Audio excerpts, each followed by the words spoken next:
पिता, हम आपको धन्यवाद करते हैं तेरी महिमा के लिए। हर एक को आपने बनाया मेरे परमेश्वर, और हर एक के जीवन से प्रभु तुझे महिमा मिले। धन्यवाद पिता। धन्यवाद पिता परमेश्वर। हर दिन, हर समय, हर घड़ी बोलिए परमेश्वर का फेवर मेरे ऊपर है। परमेश्वर का फेवर मेरे ऊपर है। जब परमेश्वर का फेवर आपके ऊपर रहेगा तो हर एक मिलावट जो संसार और शैतान से आता है वो निकल जाएगा। चाहे वो रोग रूपी मिलावट क्यों हो, चाहे वो बीमारी रूपी मिलावट क्यों ना हो, चाहे वो तकलीफ हो, चाहे परिस्थिति हो, चाहे समस्या हो, चाहे मानसिक दबाव हो, कोई भी परिस्थिति हो, कोई भी समस्या हो, जब परमेश्वर का फेवर आपके ऊपर रहेगा तो मनुष्य के द्वारा लगाए गए इल्जाम और शैतान के द्वारा भेजे गए बीमारियां निकाल दी जाती है यीशु के नाम से। तो परमेश्वर का फेवर हमारे और आपके ऊपर रहेगा। तो प्रभु का वचन कहता है, मसीह हमारे साथ है तो हमारे विरोध में कौन हो सकता है? क्या कोई बीमारी हमारे विरोध में हो सकता है? नहीं। क्या कोई गरीबी हमारे विरोध में हो सकता है? नहीं।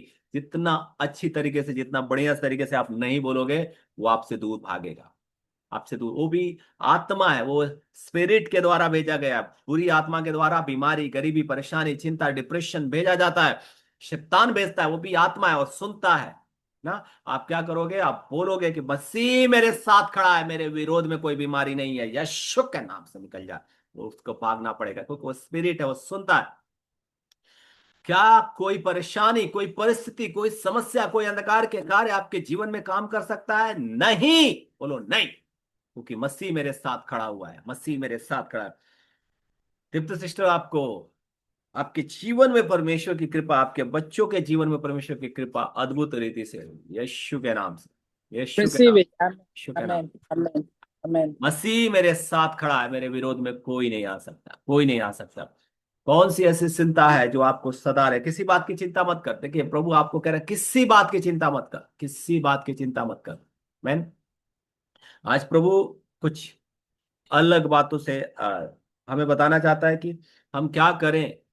हम क्या करें कि हमारे जीवन में परिपूर्णता की चंगाई मिले। हमें परिपूर्णता की चंगाई, चाहे वो परिस्थिति से बीमारी आई हो, चाहे वो शारीरिक बीमारी हो, चाहे आत्मिक बीमारी हो, चाहे फाइनेंशियल बीमारी हो, प्रभु परिपूर्ण करने जा रहा है। परिपूर्णता से हमें क्या करेगा? पहले तो फ्री करेगा, आजाद करने वाला है। बोलो बोलो, परमेश्वर मुझे आजाद कर रहा है। जिसे पुत्र ने आजाद किया वो आजाद है। बोले ना, परमेश्वर मुझे आजाद कर रहा है हर एक परिस्थिति से, हर एक बीमारी से, हर एक गरीबी से, हर एक श्राप से, हर एक बंधन से, हर एक रुकावट से परमेश्वर मुझे आजाद कर रहा है। बोलिए आमीन। आमीन। परमेश्वर मुझे आजाद कर रहा है। कोई भी बीमारी आपके शरीर में नहीं रुकेगा अब यीशु के नाम से।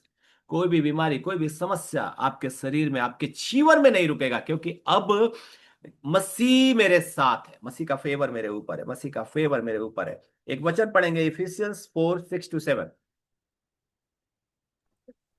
किसी भी बात की फिलिपियन चिंता मत फिलिपियन करो। Philippian Philippian yes, Philippian 4:6-7। किसी भी बात की चिंता मत करो, परंतु हर एक बात में तुम्हारे निवेदन, प्रार्थना और विनती के द्वारा धन्यवाद के साथ परमेश्वर के सम्मुख उपस्थित किए जाएं। तब परमेश्वर की शांति, जो सारी समझ से परे है, तुम्हारे हृदय और तुम्हारे विचारों को मसीह यीशु में सुरक्षित रखेगी। आमीन। आमेन, आमेन, आमेन। पिता, ये आपका वचन है, तेरे इकलौते बेटे के नाम से मेरे परमेश्वर, ये वचन हम सबके जीवन में कार्यकारी सिद्ध हो, हम सबके जीवन में फल लेके आए। क्योंकि प्रभु, यशायाह 55:11 से, परमेश्वर आपका वचन बिना कार्य के वापस नहीं जाता मेरे परमेश्वर। हम प्रभु, आज हम जिद्दी हैं तेरे वचन को लेकर मेरे परमेश्वर। आज हम जिद्द में खड़े हैं मेरे परमेश्वर की तेरा वचन हमारे जीवन में, हमारे शरीर की कोशिकाओं में, हमारे मानसिक जीवन में मेरे परमेश्वर, हमारे फ्यूचर में कार्य करे यीशु के सामर्थ्य नाम से मेरे परमेश्वर। धन्यवाद यीशु, धन्यवाद यीशु।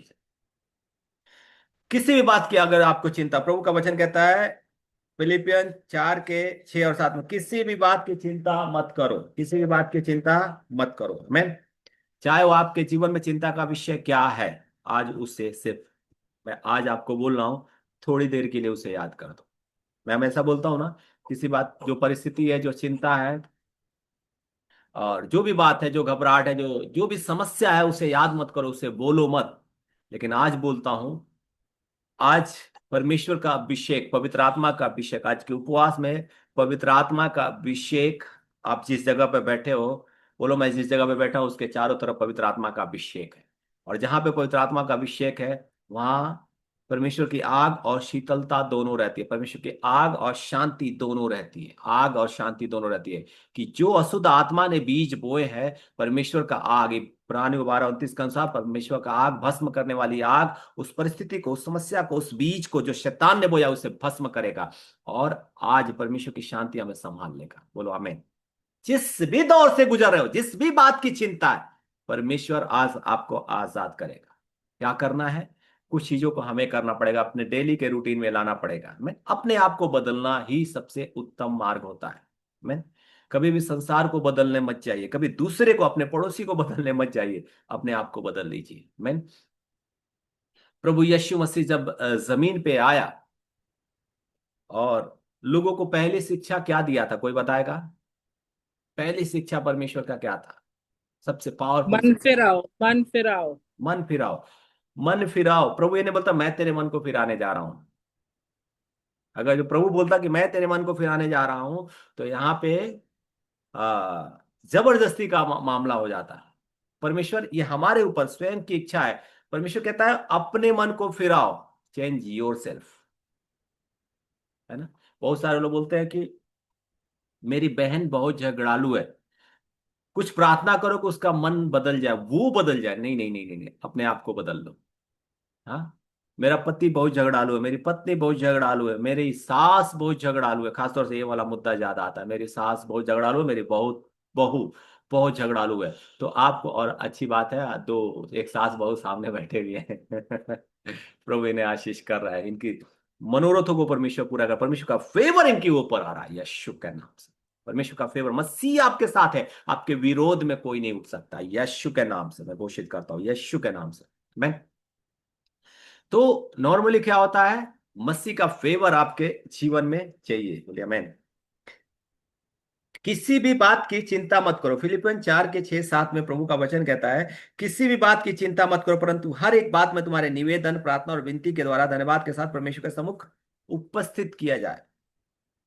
इन बातों को हमें समझना है। अगर कोई भी समस्या हो आपके जीवन में, कोई भी समस्या हो, कोई भी XYZ, कुछ भी फर्क नहीं पड़ता, आप उससे आजाद होने जा रहे हो। कितने लोग अपने हाथ उठा के पिता को धन्यवाद करेंगे? बोले आमीन। कोई भी समस्या हो, आप उससे आजाद होने जा रहे हो। बस कुछ बातों को करना है। पहली बात, जैसा प्रभु ने अपने कलाम में लिखा है, अपने वचन में लिखा है, और उसका वायदा, उसका वचन, उसकी प्रतिज्ञा कभी नहीं टलती है। आमीन। किसी भी बात की चिंता मत, परंतु हर एक बात में तुम्हारे निवेदन, प्रार्थना और विनती के द्वारा, तुम्हारे निवेदन, निवेदन क्या है, कोई बताएगा? प्रार्थना विनती, प्रेयर रिक्वेस्ट। क्या? बोलिए बोलिए बोलिए, क्लियर बोलिए, मैं सुनूं। निवेदन। जब इंग्लिश बाइबल में आप इसे पढ़ोगे तो यहाँ पे पेटिशन लिखा हुआ है। अब बताइए निवेदन मतलब क्या है? पेटिशन। आपकी विनती करते हैं आपसे। अर्जी, याचिका, अर्जी देना, अर्जी दे रहे हैं। है ना? दीपिका सिस्टर, हाँ, पेटिशन मतलब? पेटिशन मतलब जब हम कभी भी किसी के पास जाते हैं ना कि ये मेरा कंसर्न है, आप सॉल्व करो, एक ऐसे लीगली मेरी अर्जी है, पेटिशन। एक अर्जी लेके आया हूं, एक। यस।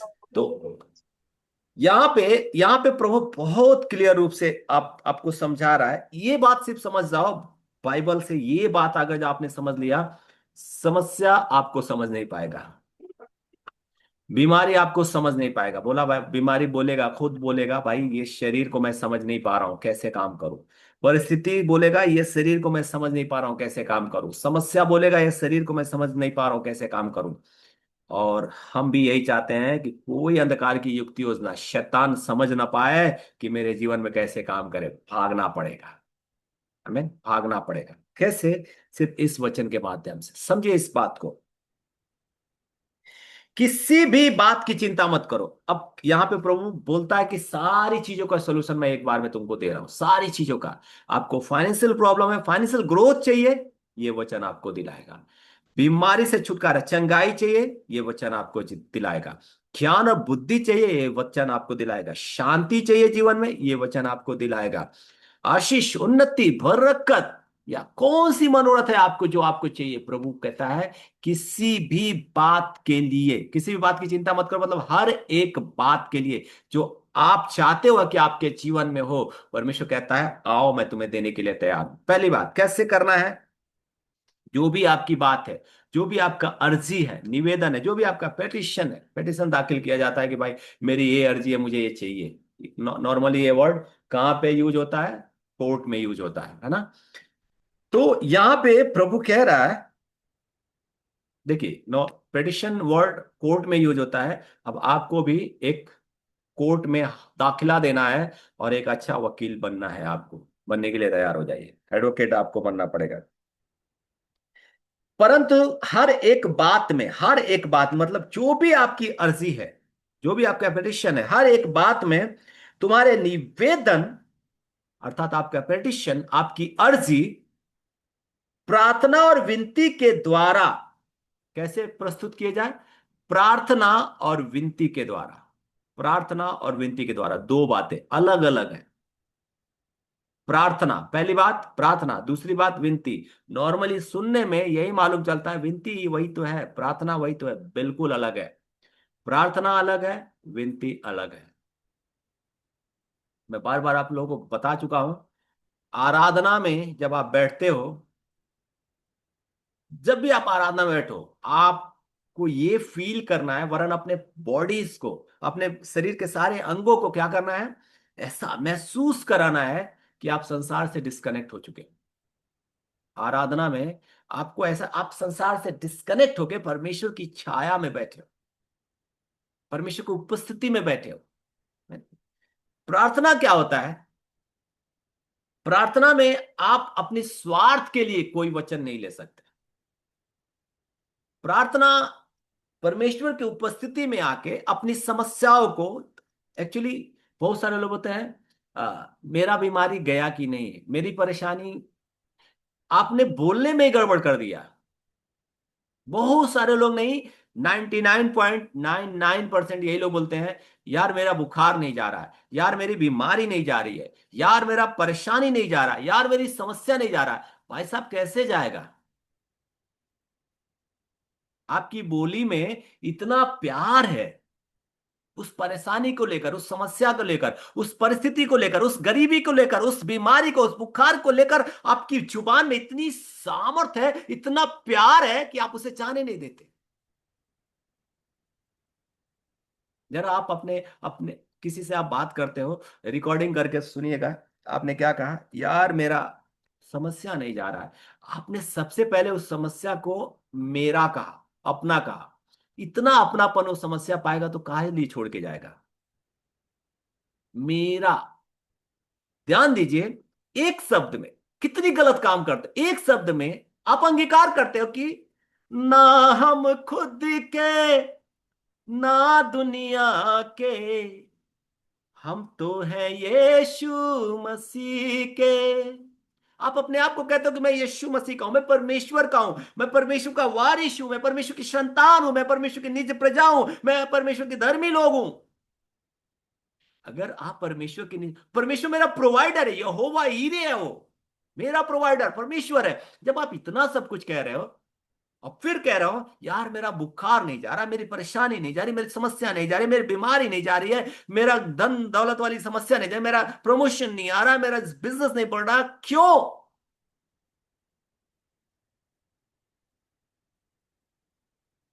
अगर दोनों बात आप बोलते हो, पहली बात ये बोलते हो कि मैं परमेश्वर का वारिस हूं, मेरा सब कुछ पूरा करने वाला यहोवा ईरे है, परमेश्वर मेरा प्रोवाइडर है, दूसरी बात आप बोलते हो कि यार ये समस्या नहीं जा रही है, मेरी समस्या नहीं जा रही है, तो पहली बात आपने अपने आप को झूठा साबित कर दिया, झूठे हो।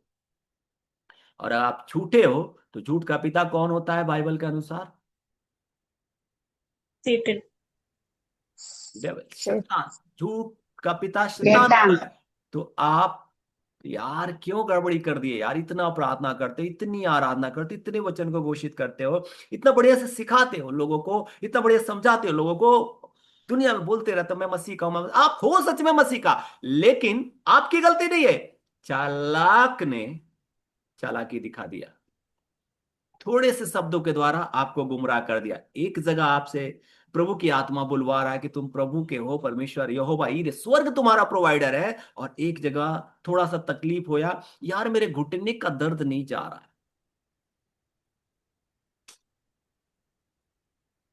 यार ये लेकिन हम तो शब्द। prayer रिक्वेस्ट देते हैं तो हम वही तो बोलेंगे कि ब्रदर हाँ, है, मेरा पेन है, तो how will we talk without saying it is mine. Yes yes yes yes, very good. हम कैसे बोले, पहली बात आपको समझना पड़ेगा, प्रभु परमेश्वर ने आपको पहला आज्ञा दिया है कि अपने मन को फिराओ, अपने मन को फिराओ, अपने मन में ये डालना है, पहली बात, अगर आप अंगीकार कर रहे हो, आपसे कॉन्फेस कर रहे हो कि आप परमेश्वर की तरफ से हो, आपका स्वर्ग प्रोवाइडर है, तो आपको जानने की जरूरत है कि बीमारी मेरे स्वर्ग से नहीं आती है, गरीबी मेरे स्वर्ग से नहीं आती है, परेशानी, समस्या, कोई भी तकलीफ मेरे स्वर्ग में नहीं है, वहां से नहीं आ सकती है, उसका प्रोवाइडर परमेश्वर नहीं है। और हम जब कह चुके हैं कि मेरा प्रभु यीशु मसीह है, तो मतलब हमने अपना पूरा सरेंडर कर दिया, हमने सबमिशन किया है परमेश्वर के सामने अपना, और जब हमने पूरा सरेंडर किया है, पूरी तरीके से सरेंडर किया है, तो अब हम मेरा नहीं कर सकते किसी अन्य चीज को। जैसे आपको जब एक बार वाचा के द्वारा शादी हो जाती है, मैं सांसारिक विवाह की बात नहीं करता हूं, जब आप वाचा में परमेश्वर के वचन के साथ किसी के साथ रिश्ते में, शादी में बच जाते हो, तो फिर आप किसी गैर पुरुष को अपना पति नहीं कह सकते। सेम वैसे ही जब आपने अपने आप को सरेंडर कर दिया परमेश्वर की पवित्रता की ओर, यहोवा की ओर, परमेश्वर पिता की ओर, तो आप उस गैर, अंधकार, उस शैतान की किसी भी चीज को अपना नहीं कह सकते, वो आपके लिए पराया हो चुका है। तो आपको चेंज करना है। ये घुटने का दर्द आज अभी इसी वक्त ये मेरा नहीं है, इसे यीशु के नाम से इनकार करता हूं, रिजेक्ट करो उसे। ये बीमारी ये मेरा नहीं है, इनलीगल एंट्री कर रहा है, यीशु के नाम से इनकार करते हैं। समय ही नहीं है। I think I understood. आप ये बोल रहे हो कि instead of saying pray for my pain you want us to say pray for my healing. मैं आपको फिर से फोन करके फिर क्लियर समझा दूंगा, क्योंकि मेरे पास सिर्फ 2 मिनट बचा हुआ है। ठीक है, तो मैं इसको क्लियर करता हूं। पहली बात, परमेश्वर कह रहा है कि प्रार्थना और विनती के द्वारा धन्यवाद के साथ परमेश्वर के सम्मुख उपस्थित किया जाए। जो भी आपकी समस्या है, जो भी आपकी परेशानी है, आपको पहले क्या करना है? प्रार्थना करना है। प्रार्थना में आप अपने निज स्वार्थ के लिए कोई सब्जेक्ट नहीं रखना है। पहले आपको परमेश्वर की उपस्थिति में बैठ के उसकी बड़ाई, उसकी तारीफ करना, उसकी महिमा करना है कि तू परमेश्वर है, तूने समुद्र को 2 भागों में बांटा है, तूने अंधे को दिखाया, लंगड़े को चला, बहरे को सुनाया, और उसके बाद वर्शिप में जाकर सिर्फ उसकी बातों को ध्यान करना है, उसके वचन का ध्यान करना, उसकी तारीफ, उसकी प्रशंसा, उसकी बड़ाई, उसकी महिमा करना है। और उसके बाद आता है विनती। विनती में क्या करना है? परमेश्वर आपको आपके लिए जो वचन दिया है, आपकी हीलिंग के लिए, आपके आशीष के लिए, आपके ब्लेसिंग के लिए, आपकी उन्नति के लिए जो वचन दिया है, उससे लेकर परमेश्वर के सामने अपनी याचिका को रखना, अपने पिटिशन को रखना, अपनी विनती को रखना है। तो सबसे पहले परमेश्वर आपकी प्रार्थना मांगता है, उसके बाद आपकी विनती मांगता है। प्रार्थना और विनती में फर्क है, इसका यूट्यूब पे एक वीडियो भी है। तो प्रार्थना क्या है? परमेश्वर में गुम हो जाना, परमेश्वर की बातों को बोलना। और विनती क्या है? अपने विषय को लेकर परमेश्वर के निकट धन्यवाद के साथ प्रस्तुत करना है। तो यहां पे परमेश्वर के तब परमेश्वर की शांति जो सारी समझ से परे तुम्हारे हृदय, तुम्हारे विचारों को मसीह यीशु में सुरक्षित रहेगी। जब हम इस तरीके से परमेश्वर के निकट प्रार्थना करने के लिए जाएंगे, तो परमेश्वर जो शांति का राजकुमार है, सारी हलचल को, बीमारी रूपी हलचल, गरीबी, परेशानी, चिंता, समस्या, परिस्थिति रूपी हलचल को शांत करेगा। परमेश्वर जो शांति का राजकुमार है, वो हमारे जीवन में आएगा, हमारे जीवन में कार्य करेगा, और हमें सारे अंधकार की बातों से मुक्त करके अपनी महिमा में बढ़ाएगा। और यीशु मसीह में सुरक्षित भी रखेगा। आप हर दिन वचन को घोषित करोगे, आप यीशु मसीह में सुरक्षित हो। आप यीशु मसीह में सुरक्षा पाने के लिए आपको अपने चारों तरफ वचन का वातावरण तैयार करना, अपनी रीमा वचन के द्वारा, अपने बोलने वाले वचन के द्वारा आपको निरंतर परमेश्वर के वचन को बोलते रहना है। तो महिमा का बादल, वचन का बादल आपके चारों तरफ रहेगा, जिसे भेद कर कोई भी परेशानी, अंधकार की दुष्ट आत्मा आपके अंदर तक नहीं आ सकती। प्रभु इन वचनों से हम सबको अपनी महिमा वाले आशीष से भर दे। पिता का प्रेम, यीशु मसीह का अनुग्रह, पवित्र आत्मा की सहभागिता हम सबके जीवन में प्रभु यीशु के बादलों में आने तक बनी रहे और बढ़ती जाए। जो इस वचन को समझा उसके अनुसार उसके जीवन में प्रतिफल पाए। यीशु के नाम से आज के उपवास में मैं घोषित करता हूं।